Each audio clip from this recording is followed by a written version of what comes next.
다윗과 그의 사람들이 사흘 만에 시글락에 이른 때에 아말렉 사람들이 이미 네겝과 시글락을 침노했는데 그들이 시글락을 쳐서 불사르고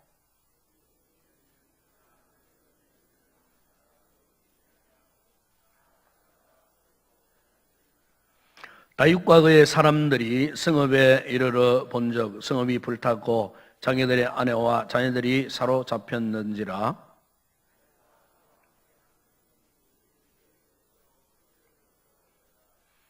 다윗의 동안에 이스라엘 여인 아히노암과 갈멜 사람 나발의 아내였던 아비가일도 사로잡혔더라.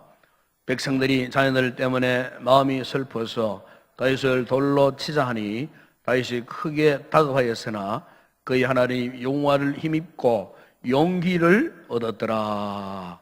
아멘. 우리가 이 세상을 살아가면서 중요한 것 가운데 하나가 있다면 우리가 무엇을 이루느냐 하는 것보다도 누구를 만나느냐, 이 만남이 굉장히 중요하다고 저는 생각합니다.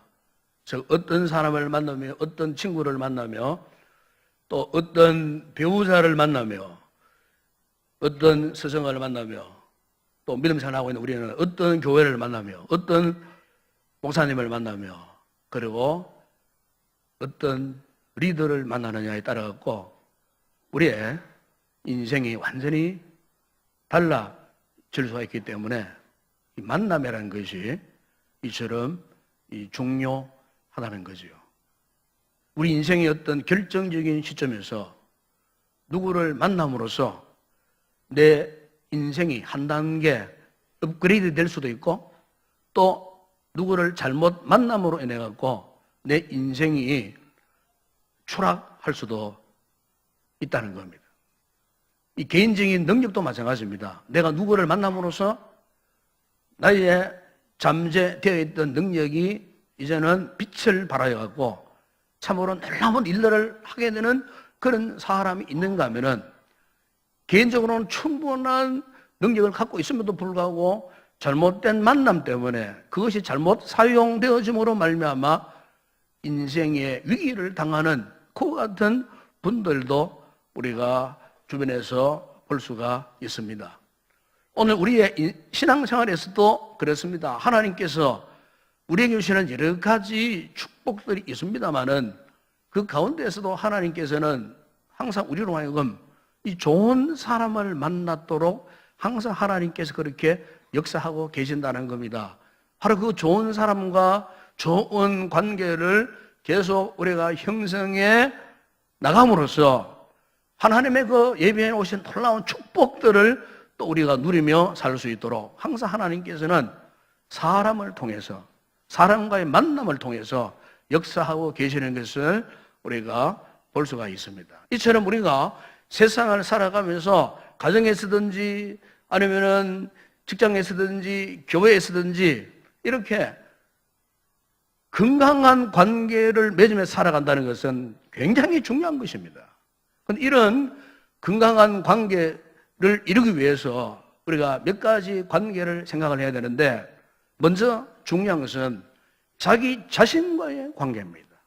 자기 자신과의 관계. 흔히 우리는 관계라고 말하면 주로 이 대인 관계를 많이 이야기하고 있죠. 대인 관계. 그래서 어떻게 하면 대인 관계를 잘할 것인가를 위해서 뭐 처세술을 배운다든지 아니면은 관계 세미나에 참석해서 그 기술을 배운다든지 아니면 리더십을 배운다든지 등등 이런 관계를 위한 훈련을 이제 많이 받기를 원하는데 그러나 여러분 우리가 먼저 알아야 할 것은요. 어떤 사람과의 대인 관계 이전에 정말 중요한 그 관계가 있어요.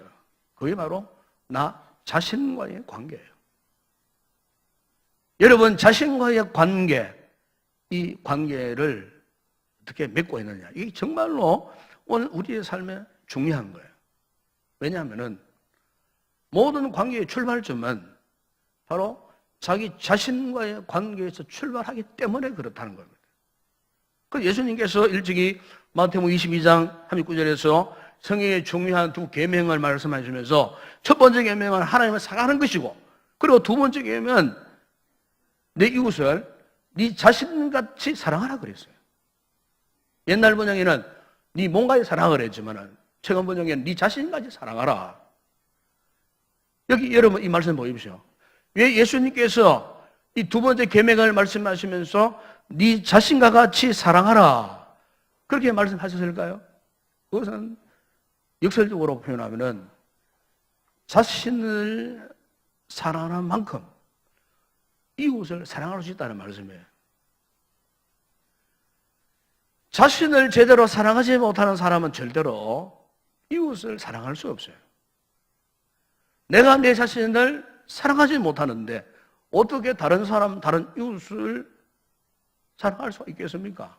예를 들면 우리 자신이 매일 열등감에 빠져 있고 매일 우리가 비교의식에 빠져 있고 때로는 우리 마음이 너무 교만해가지고 소통을 이루지 못하고 자기 자신을 이렇게 건강하게 사랑하지 못하는, 이걸 심리학에서는 자존감이 낮은 상태, 자기 존중감이 없는 그런 상태에서는 절대로 자신을 건강하게 유지할 수 없는 거예요. 그러니까 자신을 건강하게 유지하지 못하는 사람이 어떻게 다른 사람과 좋은 관계를 맺을 수 있겠습니까? 절대로 그럴 수 없다는 겁니다. 우리 성도들이 스스로를 항상 자신을 볼 줄 알아야 되는데, 이것은 우리가 자기 자신을 하나님의 눈으로 항상 자기 자신을 볼 수 있어야 되는 겁니다. 자신의 그 영혼의 상태, 인격적인 이 상태를 주님이 보시는 그 눈으로, 이 좋은 성도, 건강한 성도, 건강한 이 교회가 되는 비결이 바로 이겁니다. 먼저 우리 자신을 돌아보자는 겁니다. 자신. 오늘 많은 교회 안에 성도들 가운데, 교회 안에 리더들, 앞서 있는 분들 가운데 오해하는 게 바로 이 부분이에요. 겉으로 볼 때는 굉장히 참 교회 일을 맡아서 수고하고, 셀 가족들 위해 수고하고, 헌신하고, 이웃을 위해서 헌신하고 수고하는데도 불구하고 항상 만족스럽지 못한 거예요. 그리고 결정적인 순간에 그런 수고와 섬김과 헌신에 대해서 후회하면서 큰 상처를 받고 되돌아서 버리는 그런 분들이 없지 않아 있어요. 왜 그럴까요? 그것은 이웃을 돌보고 하는 섬기는 일엔 열심으로 했지만 정작 자기 자신을 관리하고 자기 자신을 돌보고 자기와의 이 관계가 건강하지 못한 결과예요. 자기 자신을 스스로가 바로 세우지 못한 결과예요.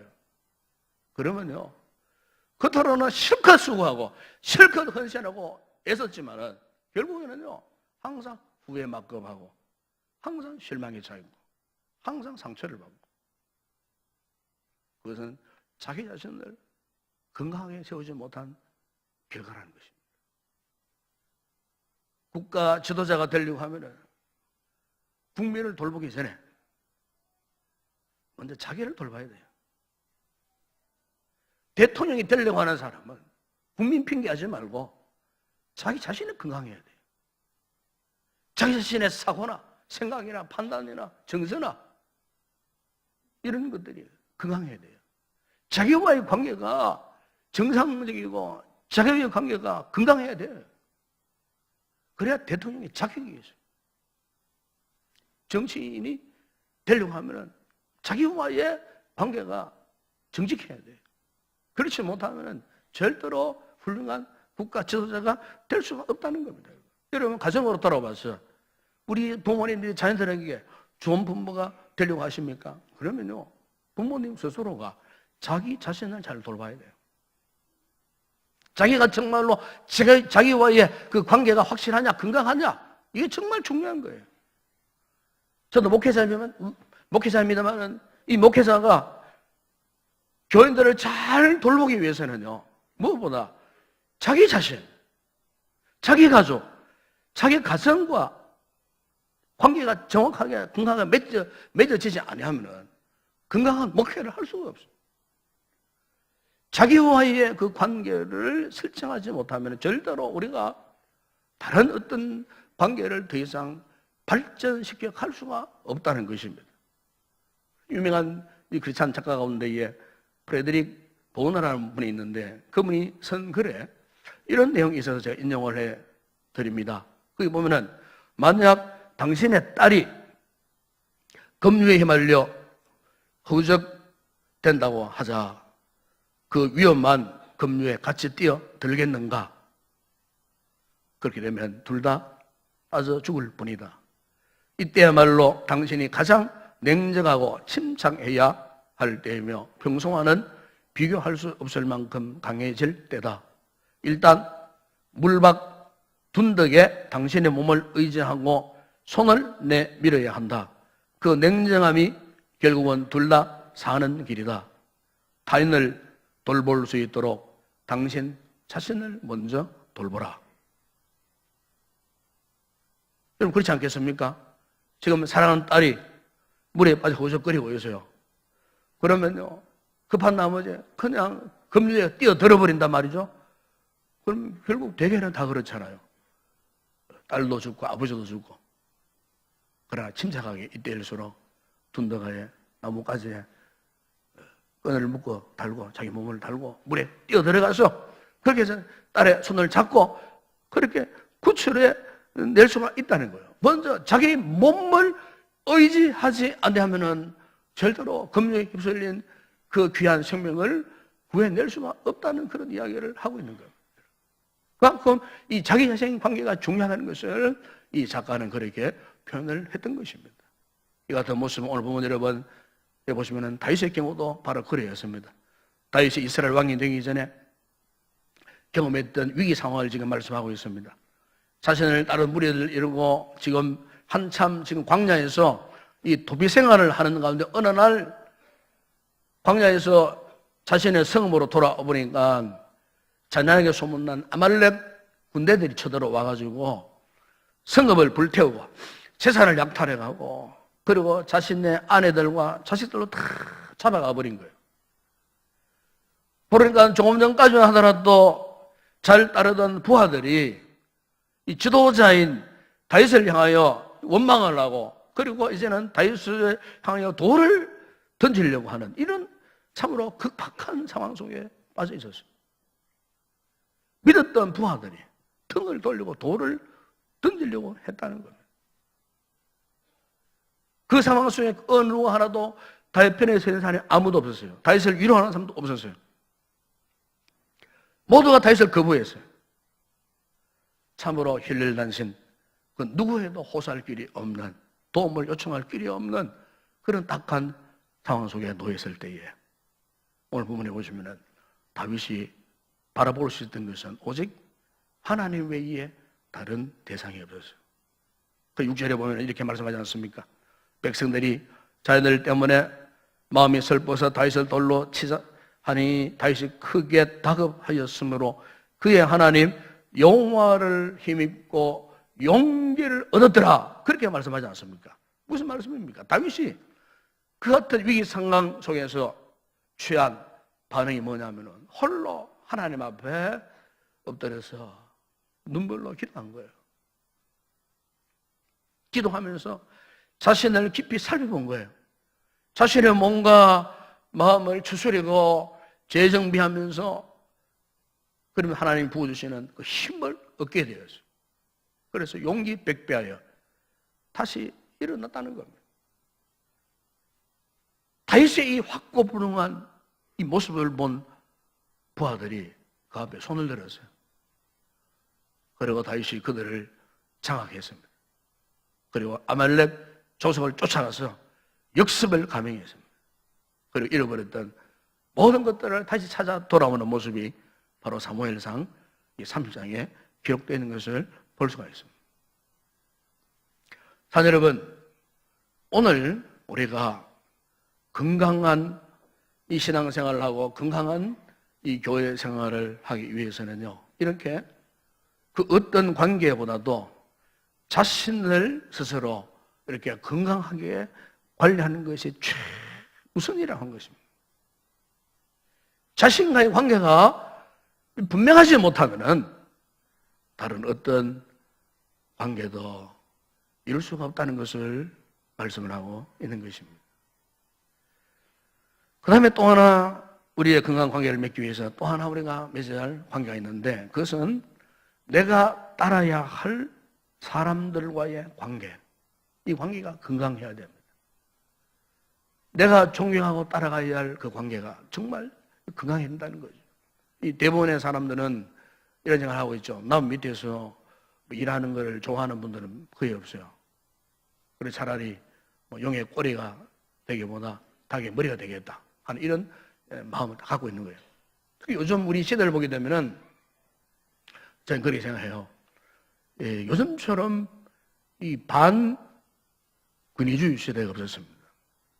이 다른 말로 표현하면 탈권위주의 시대라고. 그러니까 요즘 특히 이제 젊은 세대들, 젊은 분들의 이 성향을 보게 되게 되면은 소위 권위를 가진 그 위치에 있는 사람들을 비판 잘합니다. 그리고 견제하고 거부하고 그렇잖아요. 요즘 시대가 그래요. 특히 요즘 우리나라에 이 돌아가는 이 시대가 그렇잖아요.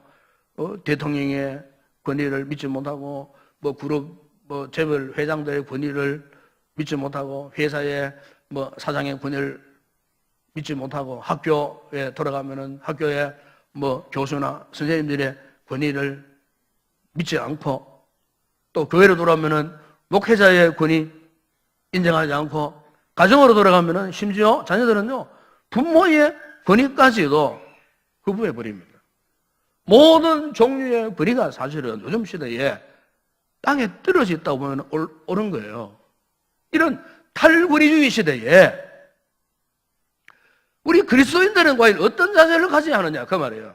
내가 따라가야 하는, 내가 존경해야 하는 권위, 그 권위 앞에 우리가 어떤 자세를 가져야 하느냐는 거예요. 지금 사도 바울이 이 부분에 대해서 로마서 13장 1절에 2절에 이렇게 말씀하신 적이 있습니다. 각 사람은 위에 있는 권세들에게 복종하라. 권세는 하나님으로부터 나지 않음이 없나니 모든 권세는 다 하나님께서 정하신 바라. 그러므로 권세를 거스리는 자는 하나님의 명을 거스리미니 거스리는 자들은 심판을 자취하리라. 여러분 여기 보시면 한마디로 바울은 권위에 복종하라는 겁니다. 모든 권위에 복종하라는 겁니다. 모든 권위에 순종하라는 겁니다. 물론 때로는요 그 권위가 우리를 힘들게 만들고 우리를 억압할 수 있고 우리를 고통스럽게 할 수도 있어요. 지금 사도 바울이 이 말씀할 때는 로마 제국 시대입니다. 로마 제국이 모든 민족들을 억압하고 통치하고 다스리던 참으로 착취하던 그런 시대였어요.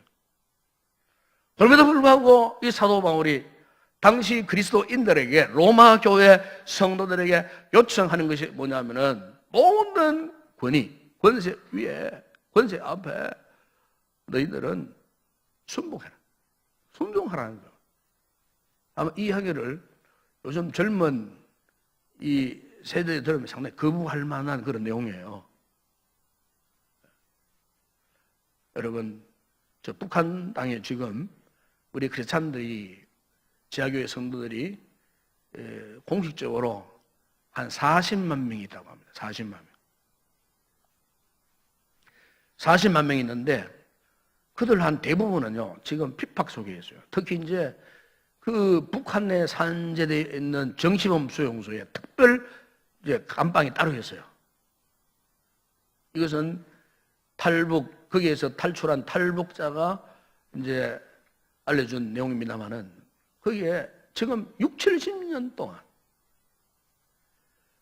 신앙을 지키기 위해서 예수님을 부인하지 않고 억압된 상태에서 하루 한 끼도 제대로 못 먹고 피골이 상접한 채로 거기에 제가 빨가벗겨진 상태로 쇠고랑에 묶여갖고 하루하루를 연명하는 그런 분들이 정신없어요 소용없어요. 얼마나 많은지 모른다. 놀라운 것은 그분들이 김일성이, 김정일이 김정은을 위해서 기도한다는 거예요.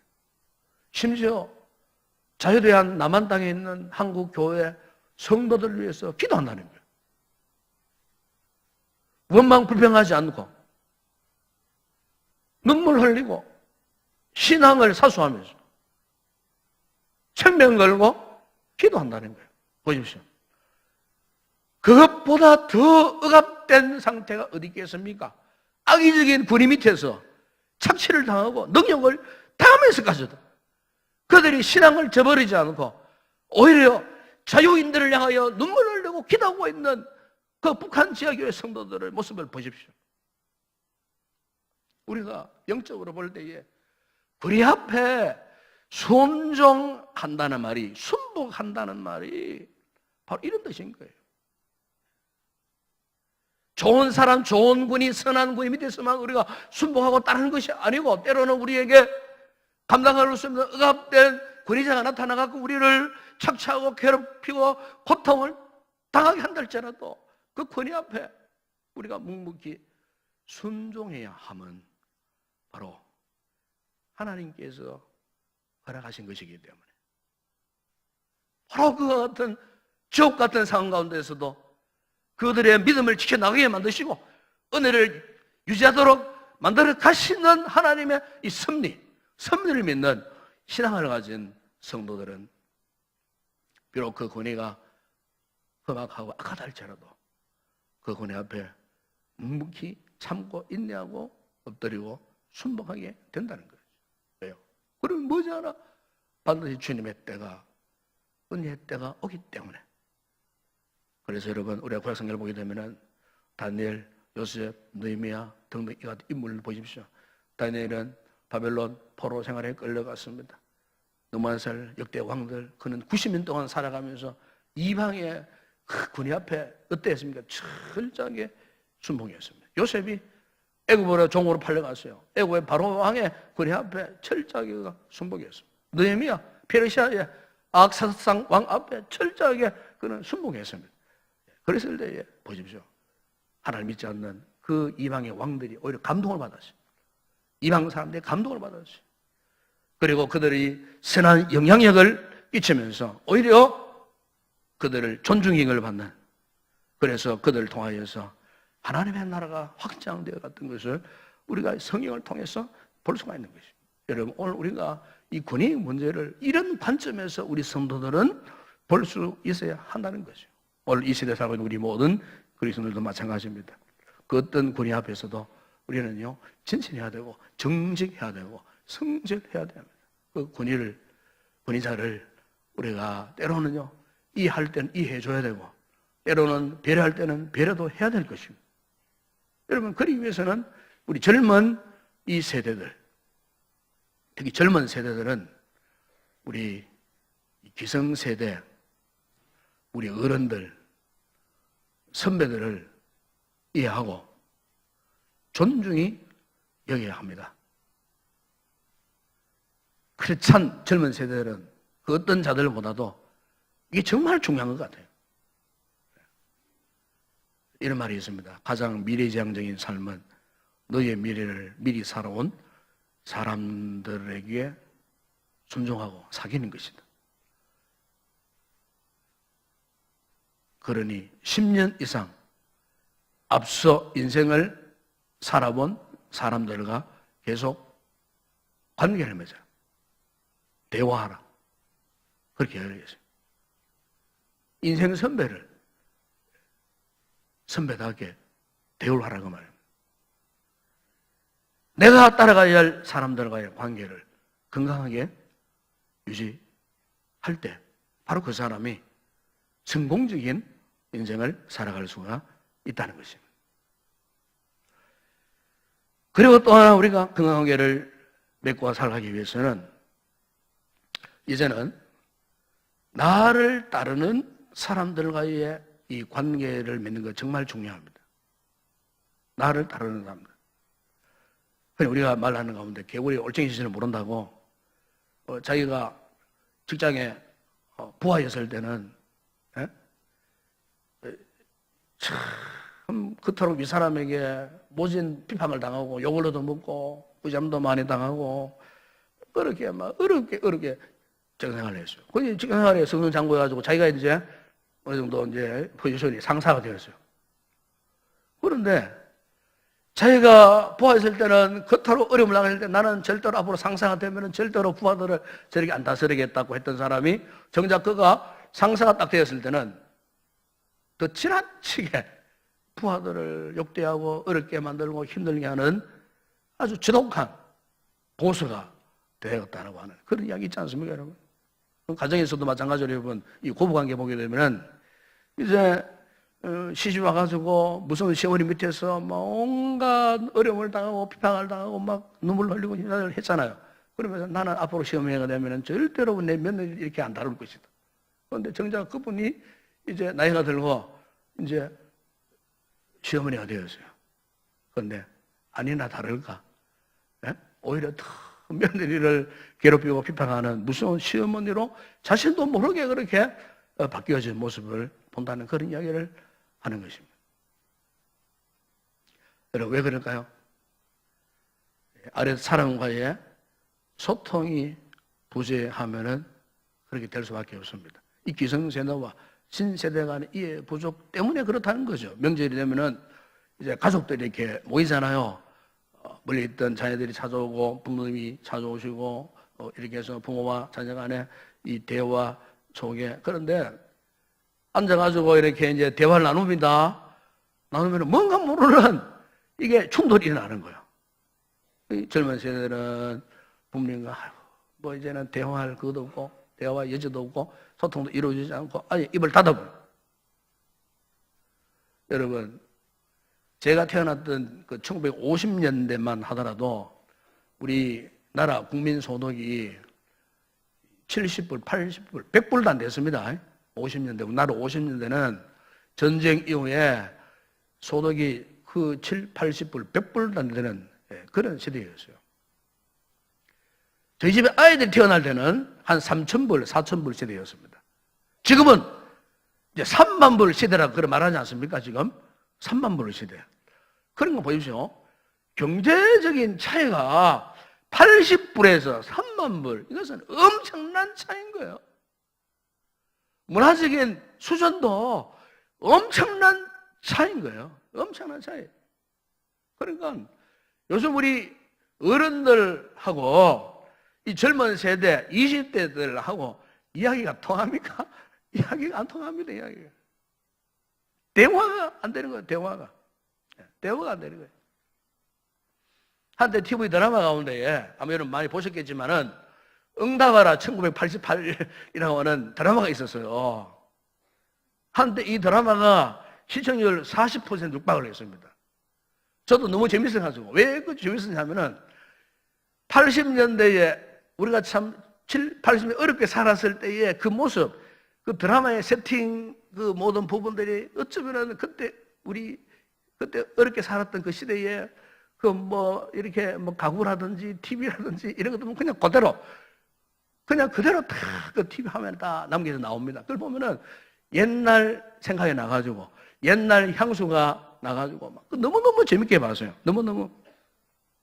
실제로 우리가 그 시대를 겪어왔잖아요. 어른들은 7, 80년대만 하더라도요. 당시만 하더라도 우리 자녀들이 열심으로 학교에서 공부하면은요, 좋은 학교 들어갈 수 있고, 좋은 대학 들어갔고, 좋은 대학 졸업하면은요, 반드시 또 좋은 직장도 골라서 그것도 들어갈 수 있는 그런 시대였어요. 그러다 보니까 그 당시에 젊은 세대들은요, 30살 이전에 다 장가 갑니다. 시집 갑니다. 요즘하고는 완전히 다릅니다. 예. 결혼해가지고 아이를 키워갖고 아이들이 중학교, 고등학교 이제 올라가잖아요. 그러면 남편도 어느 정도 회사에서 중견 간부 정도가 됩니다. 생활도 뭐 그럭저럭 안정스럽게 살아가서 이걸 소위 말하는 중산층이 형성이 되어갖고 그 당시에는 뭐 그렇게 이제 살아가세요. 옛날에는 그런 말 있잖아요. 개천에서 용난다고. 옛날에는 개천에서 용나는 케이스들이 굉장히 많았어요. 그러나 요즘 이 세대들은 어떻습니까? 우리 젊은 세대들, 우리 자녀들이 온갖 스펙을 다 구비해도요, 취직이 안 돼요. 결혼 시기도 평균 30세 이후입니다. 지난주부터 신문 보게 되니까 앞으로 10년 후가 되면은 우리 자녀들 가운데에 싱글을 선호하는 자녀들가 40%가 된다는 거예요. 40%. 결혼하지 않겠다는 거예요. 대학 졸업해봤자 취직도 안 되고 꿈도 희망도 없으니까 싱글로 살겠다는 거예요. 그래서 명절에 여러분들 이제 자녀들한테 모이잖아요. 모일 때 금기사항이 있다 그러잖아요. 취직했냐? 결혼했냐? 절대로 묻지 말라는 겁니다, 이제. 이제 그 소리 듣기 싫어갖고 명절날 부모에게 오지 않는 자녀들도 많다 그래요, 지금. 어느 명절날 어느 큰 댁에 식구들이 모여서요. 그래서 큰아버지가 조카에게 물었어요. 야, 네 꿈이 있냐? 그걸 물었어요. 물으니까 조카가 큰아버지에게 대답을 했어요. 제 꿈은 재벌 2세가 되는 것입니다. 그런데 우리 아버지가 통 노력을 하지 않네요. 자기 꿈은 재벌 2세인데 아버지가 노력하지 않으라는 거예요. 희망이 없다는 거예요.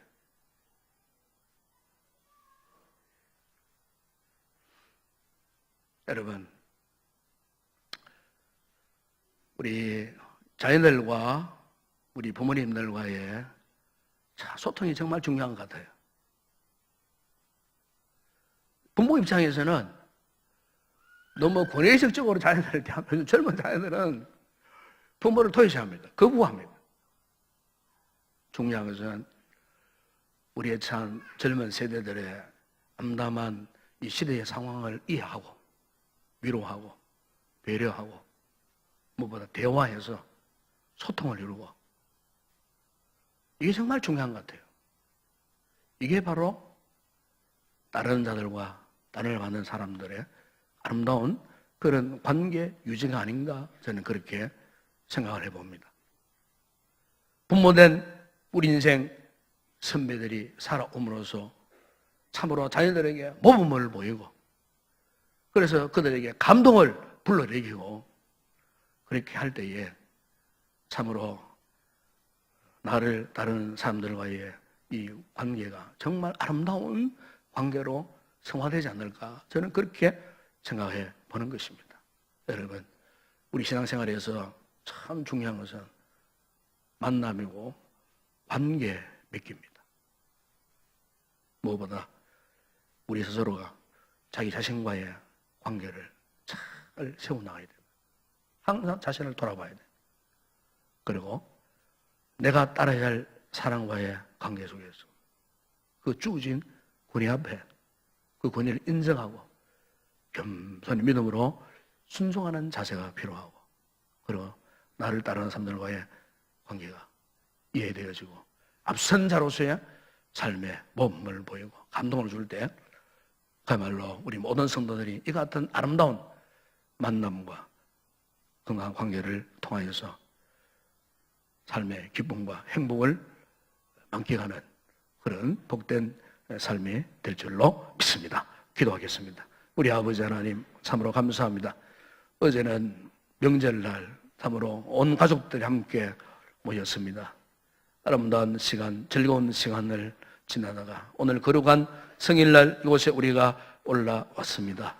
아버지 하나님, 이렇게 우리는 만남을 통해서 살 수 없는 존재인 것을 알게 되고, 오늘 아버지 우리가 이 건강한 관계를 맺기 위해서 우리의 만남을 어떻게 잘 관리할 것인가에 대해서 말씀하셨습니다. 우리 자신을 먼저 잘 살펴서 우리 자신을 점검하고 나 자신과의 건강한 관계를 유지하게 하시고, 또한 내가 따라가야 할 사람과의 관계 속에서 그 권위를 인정하고, 또한 나를 따르는 사람들과 아름다운 감동적인 그런 관계 맺기를 해서 우리 믿음 생활, 우리의 모든 삶이 범사에 행복하고 즐겁고 건강한 믿음의 삶을 살아가는 모든 성도들 되어줄 수 있도록 축복하여 주시옵소서. 예수님의 이름으로 기도드리옵나이다. 아멘.